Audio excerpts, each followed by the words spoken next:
Welcome to Love Life. I'm Dr. Babe. I'm so excited we've got a fabulous show for you today on the price of perfection. Now, Alicia Keys recently made a bold, no-makeup statement about how beauty lies in the imperfections and how important it is to be our natural selves and let that shine through to the public. Campaigns like these really do help to challenge the expectation of perfection that we place on ourselves.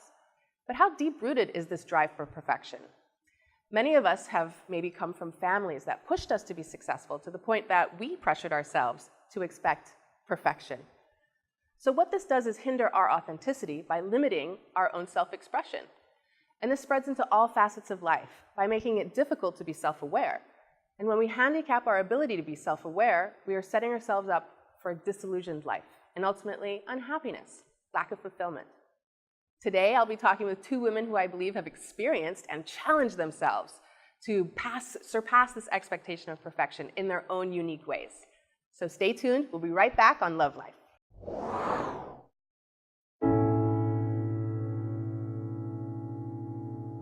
When I was 6, I had one thing on my mind.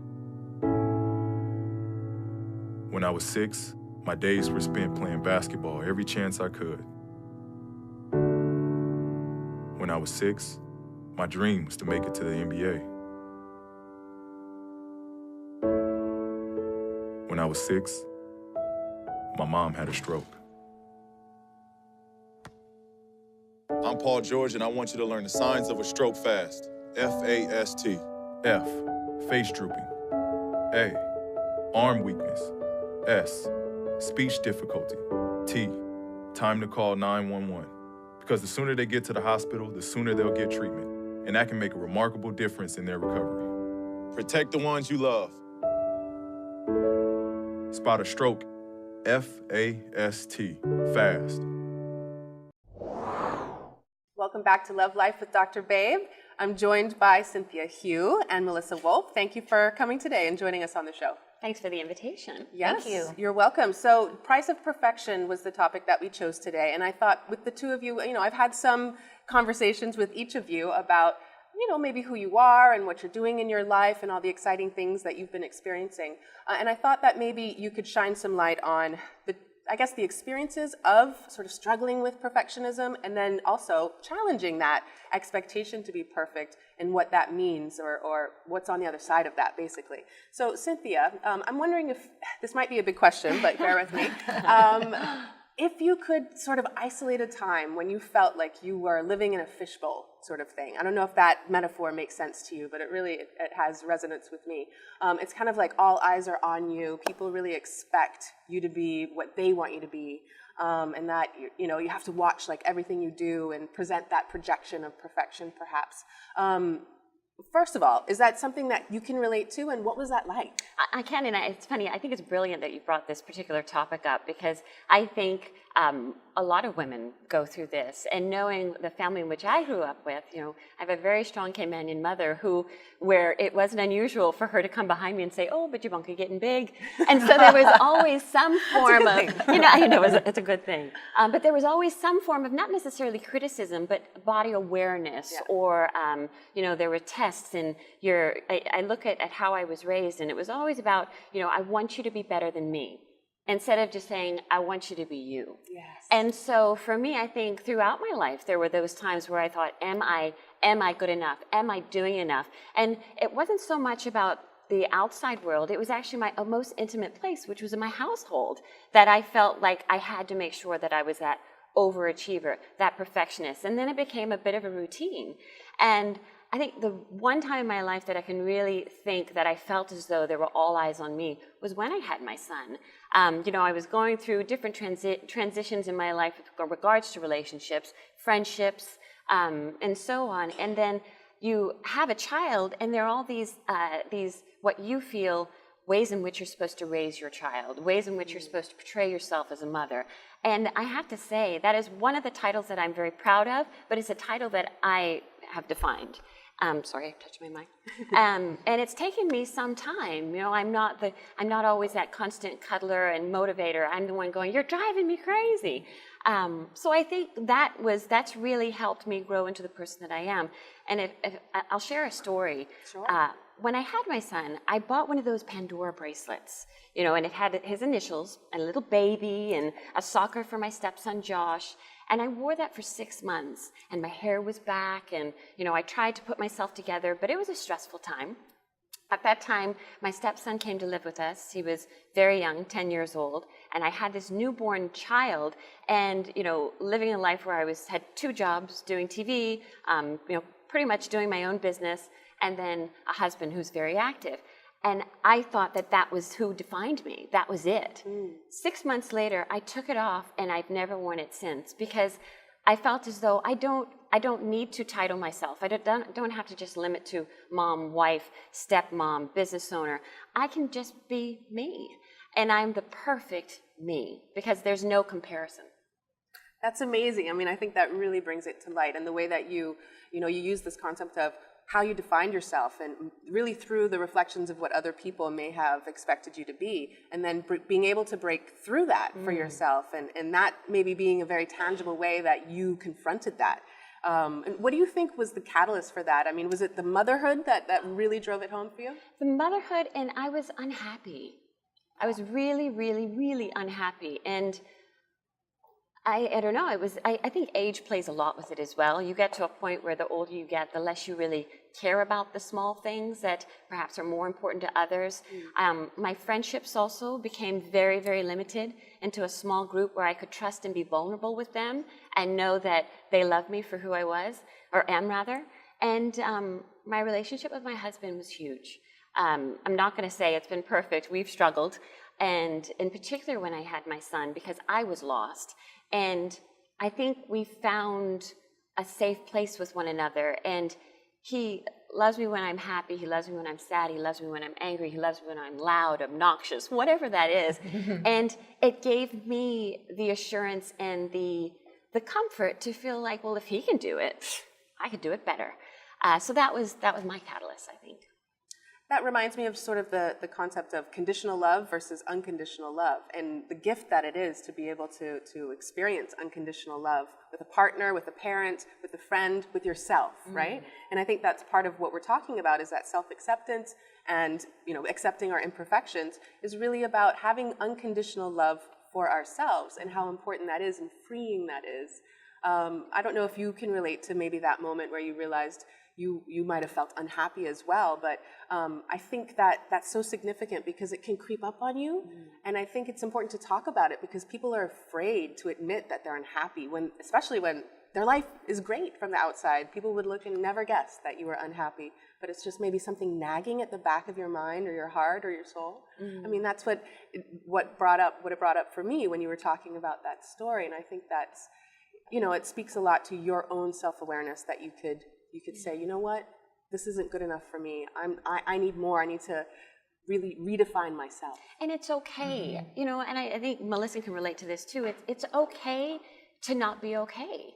Yeah. Because that's when you figure out, okay, well, pain is now exceeding my fears of sitting into this muck, and I'm going to make myself better. So yeah, I think it comes, like you're saying, from the inside out. You have to love yourself before anyone loves you.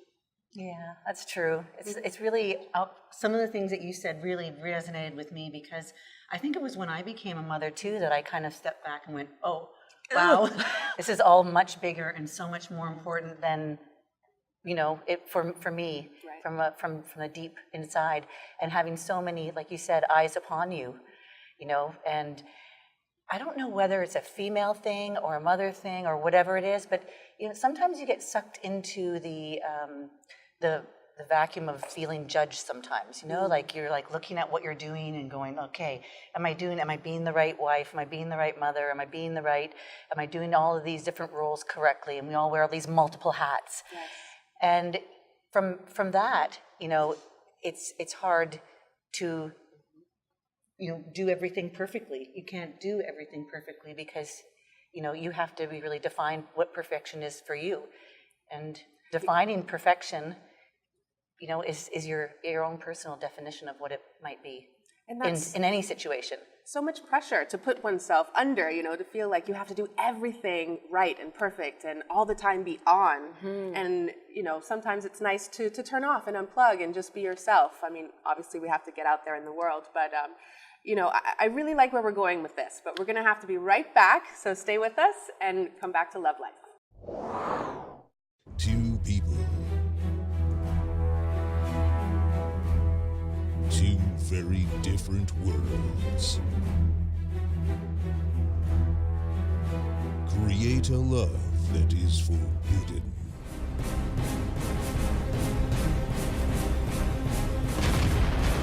Find out how the tale ends at this year's Pirates Week. Be there. Attention all people of Prospect. Logic Fiber has been unleashed in your area. Now you can get the fastest and most reliable connection with our new Triple Play bundle. Get Logic Fiber Internet, phone, and TV for only $99 per month with 1 month free. Plus, all packages now offered with no contract, free installation, free video on demand, and free Wi-Fi. Visit logic.ky or call 745-5555 to learn more. Logic, your life connected. Available in Salsa, Georgetown, 7 Mile Beach, West Bay, and now in Prospect.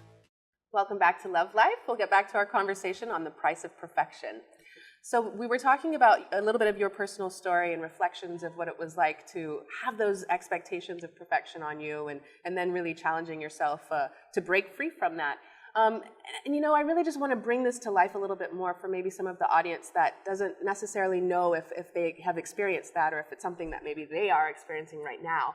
But I think, in the break we were talking about when you're just going about your life and you realize maybe when you see someone who seems or who gives off that energy that they're free and they don't care, they're doing what they want, and then it sort of maybe snaps to your attention that I'm standing up really straight, or I'm conscious of my hair, or patting on my makeup, and really thinking a lot about how I'm presenting myself to the world rather than just being relaxed in myself and having fun and not really caring what other people think. And the difference of what that feels like, I don't know if you can maybe speak to that, Cynthia, since that's something you brought up. You say that and it feels so good to me. I refer to it as being home. And I'm not always home. It's like life, right? You have your challenges, and so sometimes you step away from home and then you have to ask, well, why am I stepping out of home? Like, why am I? And it might be in an environment where you're at an event and you're like, oh, I don't know this person really well, so I'm going to adapt, which is what we do. But when I'm home, when I have energy and I look through the eyes of compassionate people and embrace new experiences, I feel like I'm on a joyride. It is an incredible sensation to actually feel so centered and safe. Like nothing can destroy you. Impenetrable. Yes. Yes, I like the power behind that. What about for you, Melissa, in your experience, in your story of maybe bridging this sort of 2 chapters of your life, where maybe what I know from you is that you put yourself out there and you were trying to be everything to everyone and doing all this stuff for other people, but maybe you shifted. And now you're thinking more about what you need for yourself, and that it's okay if you're not meeting other people's expectations of you, because that's not important so much anymore. No, and I think what Cynthia said earlier about, people's expectations of you, right? And managing what that is, because I think that we all, I came to feel like you can only put your best self forward. You can't put a perfect anything forward. You can only put your best person forward.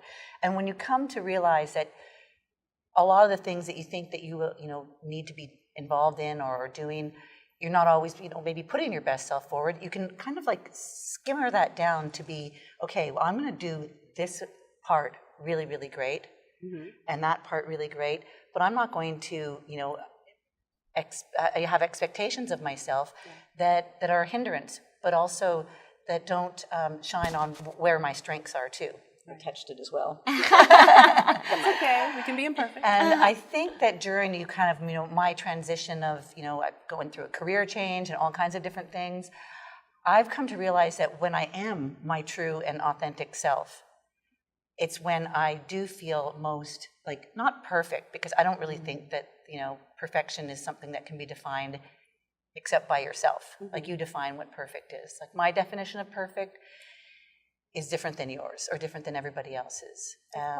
And so I, have come to be settled and comfortable in what I perceive as being imperfect. And to me, it's the way in which I filter every kind of moment. Like every moment can be perfect if you interpret it that way. So you don't pressure yourself anymore, or do you feel like you really did that before, or is it something that you just always did naturally? It's been gradual. As you know, I spend a lot of time off the grid, no electricity, no cell phone, Amazing. no email, no computer. That helps. Yeah, right? So during those moments of being completely unplugged, those are moments for me to center myself. Like you were talking about home, when in the home. Well, those are my time to be able to kind of gather all of my different, inventory of expectations and look at them all and say, okay, how am I going to, play these various roles and wear these various hats and be true to myself and how I spend my time, right? And not really try to worry about being perfect. I mean, it's a hard thing not to do. I mean, our house is actually called Picture Perfect, right? Our house. And besides a house, it's a private studio. It's a tourist rental. It's really a big thing, but it actually has to be perfect.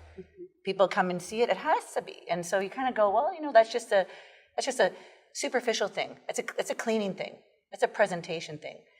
The business of Picture Perfect is not really perfect at all, right? It's not. But that's what makes it amazing and unique. Because creative. It's creative, right? And it's taking a creative approach to how comfortable you can be with what it is that you bring to the table. Yeah, and I think it brings up the price of perfection, right? Because if you are striving to be perfect, you're restricting creativity, you're restricting freedom and authenticity and all of those things. Can you think of other things that fall by the wayside when you strive for perfection? I think your life. You miss color. You miss moments. You miss people, and it often becomes about you. I've got employees that work with me, and I really, really talk to them a lot whenever they say, oh, they did this or that person did this to me. And I said, well, the only times in my life that I've really seen tremendous growth is when I stop saying I, and I start saying thank you. Thank you for helping me, because that experience has taught me something. I've had people not even hire me, like when I was much younger, and I thought they were evil or letting me go, and I thought they were totally wrong. But I am so grateful for every experience that they shared with me, because it's made me who I am today. And so perfection to me is the definition of trying to achieve perfection would be unhappiness. Yeah, I think that's where we're going right now, is really saying the price of perfection is living a life that's empty, that's unfulfilled, that's inauthentic. In all these different ways, there are examples of exactly what that is and what that may be like for someone. So the two of you, and I like to put myself in that category, can be examples for people to really break through that ceiling. So we'll be right back with a little bit more of the conversation on Love Life, so stay tuned. It was a friend who told me about the first response service from Cayman First. I remember her saying they're reliable, friendly, and I don't know what I'd do without them. So we decided to give them a try, and I'm so glad that we did. While driving home from the market without looking, a car suddenly pulled out. I tried to brake, but it clipped me. We were so lucky no one was hurt. I wasn't sure what to do, so I called First Response, and my friend was right. They were amazing and came straight away. They handled everything and made sure we were okay. I guess now that's why, for us, it's Cayman First.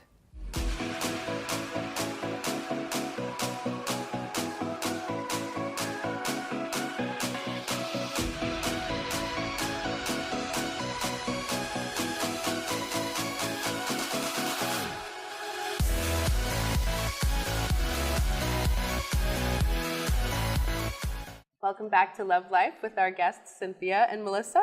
It's our last segment, and we have so much still to talk about. I mean, time goes by so fast. I know, we dished a little bit before the show about a few things that touched on this topic. And it seemed like both of you, I know you're into TEDx talks and stuff like that. Brené Brown did that sort of amazing talk on vulnerability. And I wondered what your thoughts were on it, Melissa, since you're so involved in that. Yeah, thank you. I love TED Talks so much. But I didn't watch the one on vulnerability. Okay. But I Well, can. you have to. But I can. I will. Okay. I will. But I will talk about vulnerability. Sure. And I feel like when you get past trying to be everything to everybody, and you look inside and spend time. And a lot of the ways to do that is by having that break, and having that reflection time, having that time, alone to reprioritize your values and what you, for example, how you define and how you define the price of perfection.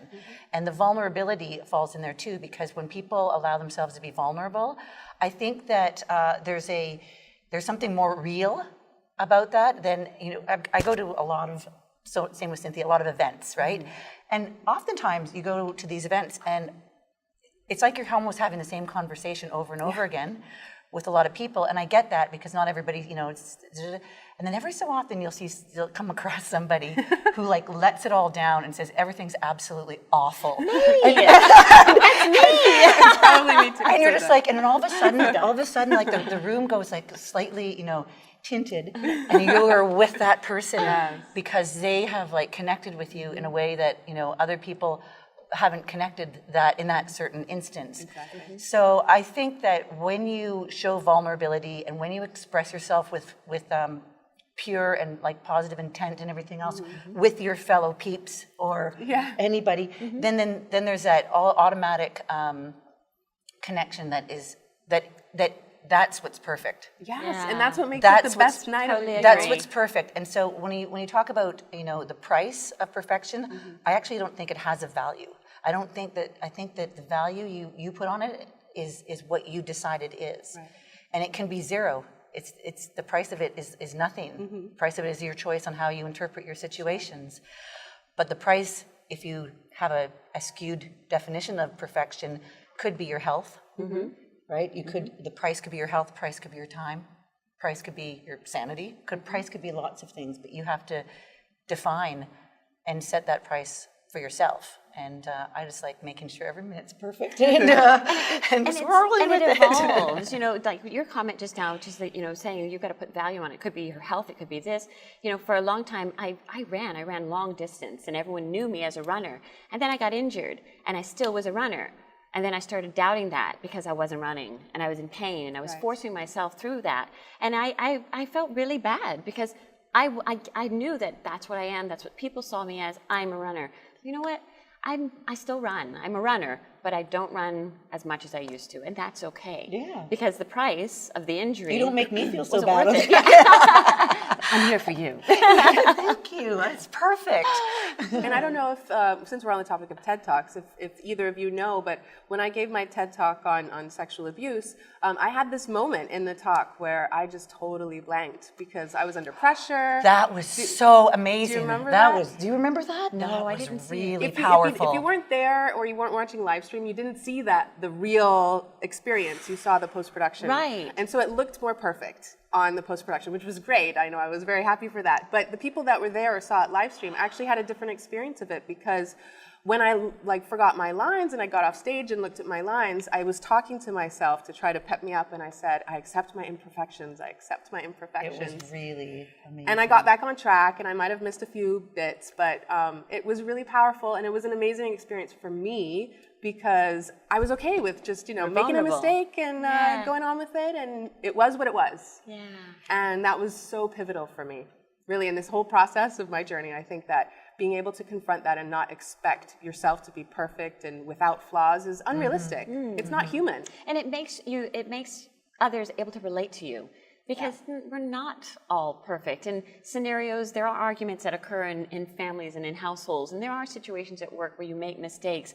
No one is perfect. And I was having a conversation with another good friend the other day, and I said, you know what, I'm kind of struggling through something, so I'm going to lean into a little bit of crazy to trying to find my next journey. And I said, I look at all these people, and sometimes it's hard to be around them because everything for them is going so great. And she looked at me and she goes, remember? And I was like, oh, you're so right. That realization that everything isn't always going perfectly, on the outside, the duck looks fine swimming the course, but underneath his legs are just exhausted and paddling. Yeah. So it's just really keeping centered and like you recognizing it's like, you know what, I accept my imperfections. I accept and being aware, for sure. And in therapy, a lot of times people will come and they will talk about all these pressures that they put on themselves to be perfect or to meet some kind of expectation of reputation or image or they can't make mistakes, they can't have flawed relationships and all of that. And it's so hard to challenge that. I think it is so embedded, especially in a small society like ours, where people really do prioritize what other people think.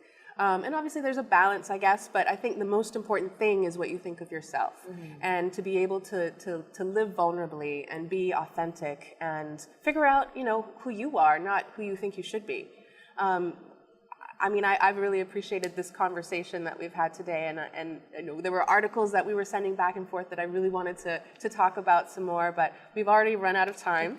But, I hope that this sort of introduces this topic to people or gets it out there so that they start to talk about it as well. And, having this opportunity, this open discussion with you, I think is exactly what we need to do more with our girlfriends and just random people on the street. Everybody, Totally because agree. the quote that you had, or the intro that you had about Alicia, Yes.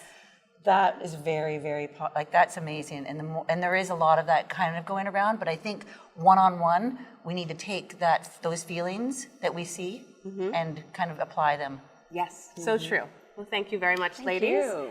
So today we talked about the price of perfection, and basically that's unhappiness. It's about living inauthentically, about trying to present yourself to the world the way you think other people expect you to be. And that can really break down your emotions, your standards of living, and it's really important to challenge that and to embrace being yourself, unconditionally loving yourself and other people. So I hope that you've enjoyed today's show.